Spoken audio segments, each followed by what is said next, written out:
Via Zoom, year of October. What's up, guys? Fresh off the road. Road warriors, I would say. Ah. How was the show tonight? It was good. It was a duo set at a brewery up in Clarksville, and we literally like just got done unloading the van. So. Oh, nice. I love that. It's funny. I feel like Clarksville has this reputation of like being super far, like being here in Nashville. And it's funny because I remember the very first out of town show I ever played from St. Louis, in St. Louis, Missouri. We drove to play this show, and I had food poisoning, and we played this show, and it felt so dramatic at the time, but it was only 25 minutes away from St. Louis. But looking back, it was like, oh, we're on the road, man. This is it. But I feel like Clarksville is kind of that town. You know, it's so close, but also still so far. For sure, yeah. Are you guys in your? Is this your practice room that I'm looking at right now? I like in the posters behind you. Yeah, it is. Yeah. We've got it all postered up. I love that. Couple instruments right behind. Oh, dude, look at that.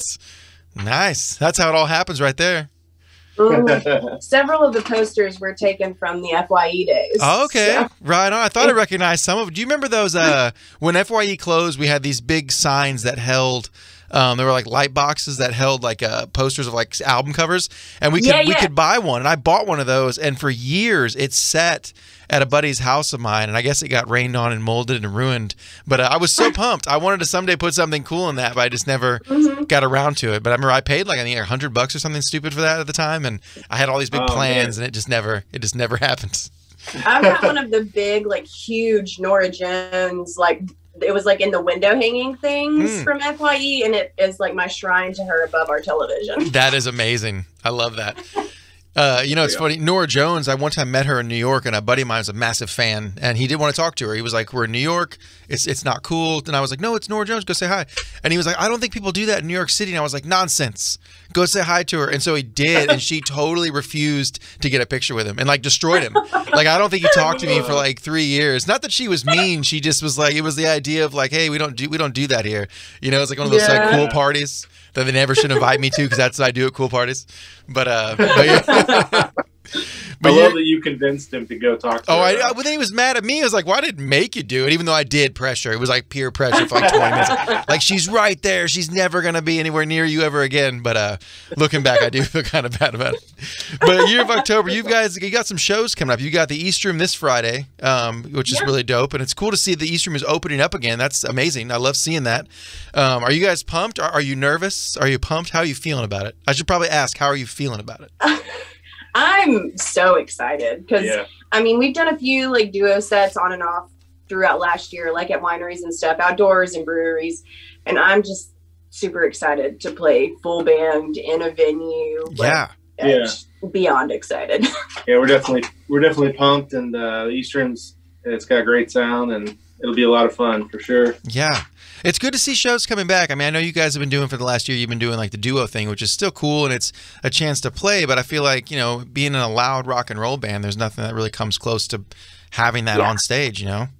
Yeah, it's not the same. Yeah. Not even close. Have you guys faced any backlash for announcing shows? I've seen a lot of shows have been announced, and I have seen, I won't say any friends' names, but a few friends of mine have been blasting people for playing shows. Have you guys had any of that encounters or anything? Is everything smooth?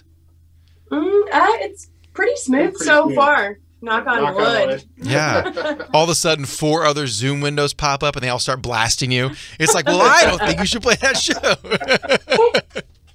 You know, it's one of those things, man. It's just, it's time. You know what I mean? I think it's time. It's like we all did what we could do, and I think it's time to start bringing the rock and roll back. I think we talked about this last time I saw you guys. All Them Witches, whenever they announced their show at the Ryman, they got a little bit of backlash, but it's like, that's so far away. It's October. I mean, I know it's the Ryman. October. It's like, that's 7-8 months away. Yeah, I would hope by Halloween we can all sit safely in our costumes and watch All Them Witches play a rock and roll show, but I guess we shall see. But what's next for you guys as far as, I know obviously you have the show, you got the show coming up at the East Room, and obviously you also have Josh's birthday. I assume that's you, Josh. It's your birthday bash coming up on June 4th, right? It's not. It's a different Josh. Oh, there's more than one. Okay, which Josh is this? It's Josh from Cap 2 Red Studios up in Clarksville. Yeah, he books a bunch of shows. It's his birthday bash, and so we're playing up there at the Warehouse on June 4th.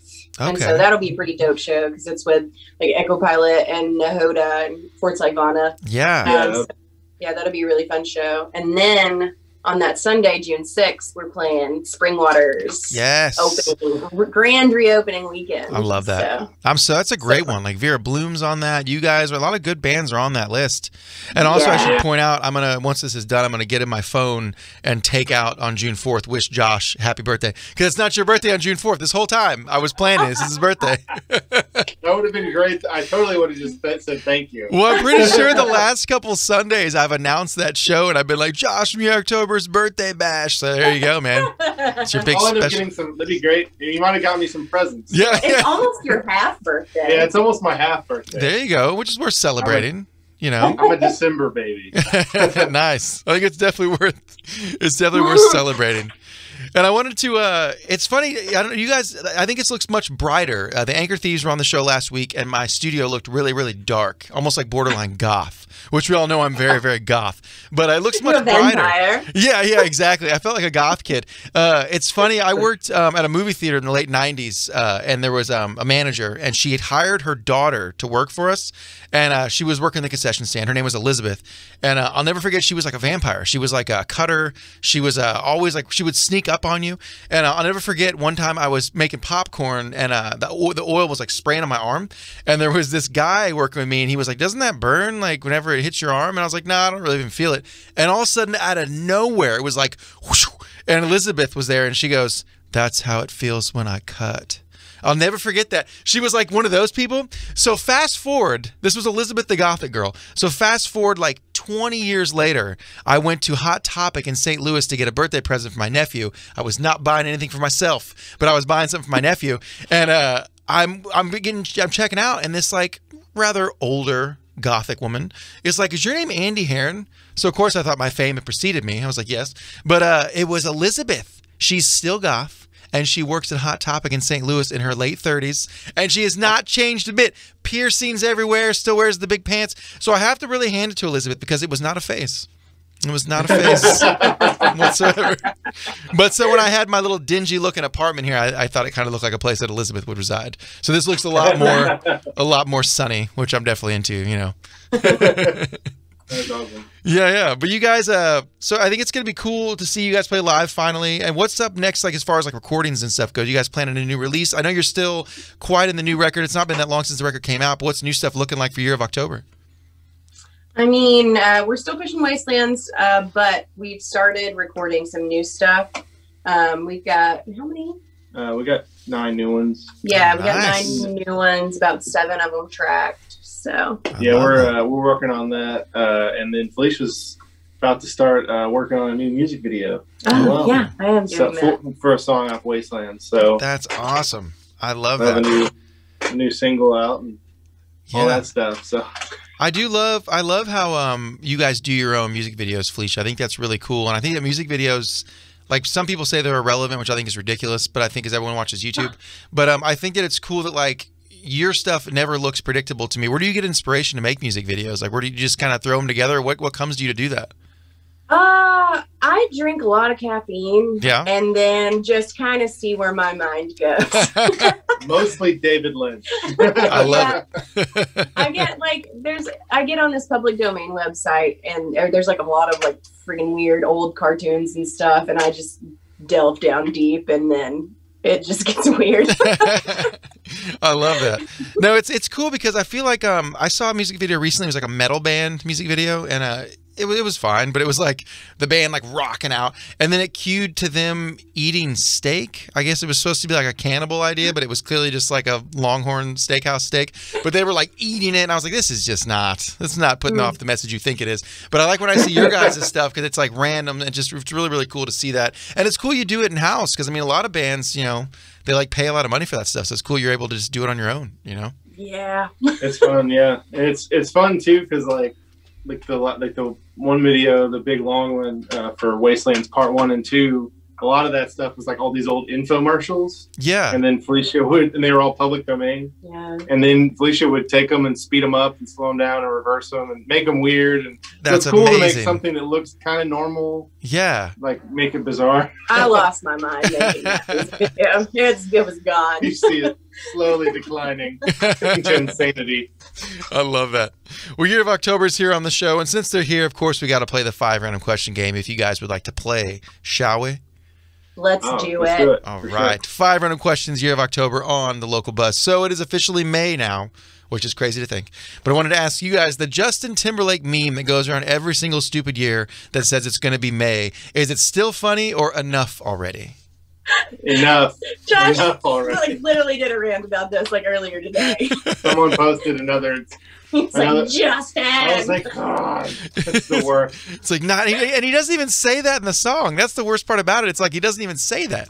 If he said it, it makes sense. But you've changed the lyrics and made a meme. It makes no sense. It'd be really funny if someone just took the meme and just put, "It's going to be me." Exactly. I just gave someone a great idea. Yeah. We'll make sure we edit that out so you can take it and make all the money.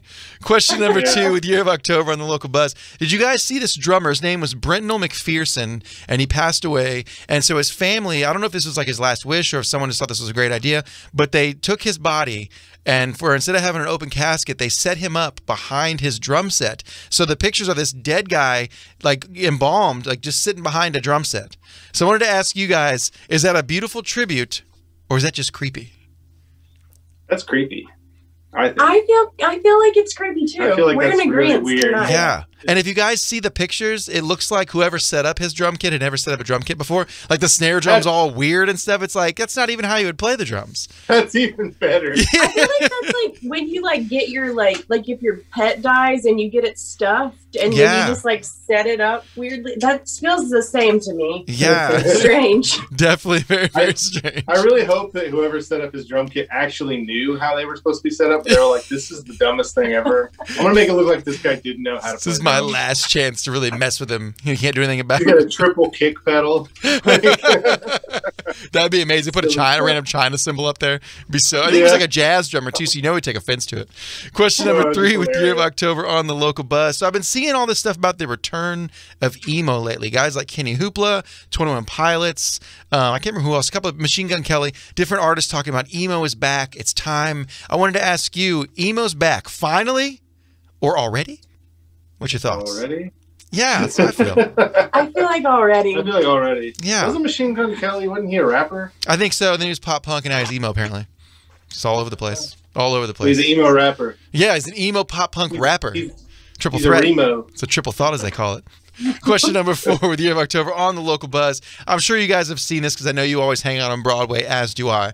But they recently opened a Taco Bell cantina down on 2nd Avenue. So I wanted to ask you guys, no thanks, or bring on the vodka Baja Blast. I did see this, and I think there's a stage. Like, I think you can play Taco Bell. Wow. Oh, finally. So, like, maybe Bring I'm it here on. for it. Yeah. I mean, we can It's finally the be only famous. It's the only venue downtown playing rock music. Taco Bell. Isn't that wild? Yes. That would be amazing. I love it. And finally, question number 5 with the Year of October on the local bus. So you guys can have your dream tour, 75 dates, direct support, all over the world with your dream band. But when you come back from that tour, everyone's going to blast you on social media and you're going to be canceled. Do you take the tour, yes or no? So we can never play again. I mean, canceled, I feel like when you're canceled, you can come back after a few weeks as long as you just kind of keep your head down. Because then they get mad about something else so quickly. So it's up to you. If we can play again. We can play again. If we're not completely canceled. Yeah, we need more details, Andy. This is not enough details for this question. It's like, how outraged will the mob be is the real question. I guess that's a good point. Yeah. Exactly. So we'll leave it as you might play a couple select dates on the tour and just not post about it much on Instagram. I love it. Nobody will know. Yeah, exactly. It's the secret tour. I think that's the best kind of way to do it. Well, I love it. Well, Year of October playing the East Room this Friday night. Shows at 8. It's $10 to get in. Sleeper Signals headlining the show, right? Yeah, Sleeper Signal and Hippie Speedball are the other 2 bands. Awesome. First time back. Are you guys pumped for this big? I mean, this is going to be like your first show in Nashville with a full band in a while. You're going to walk out. What are you going to say when you walk out there, Felicia? You're going to walk out, grab that mic, and what are you going to say? Masks off, everyone come to the front. Let's go to Taco Bell. Yeah. Taco Bell and Josh after the show. Let's go. What are you going to say? I don't even know what I normally say. Thank you. Felicia always does. Happy Halloween. There you go. Always does the double thank you. So I love that. That's amazing. Well, you guys, it's always a blast having you all on the show. I'm pumped to see you guys live. Let's get into some music. Year of October. I'll see you soon. Right now, Wastelands Part 1 and Part 2 on Nashville's Rock Station 102.9 The Buzz.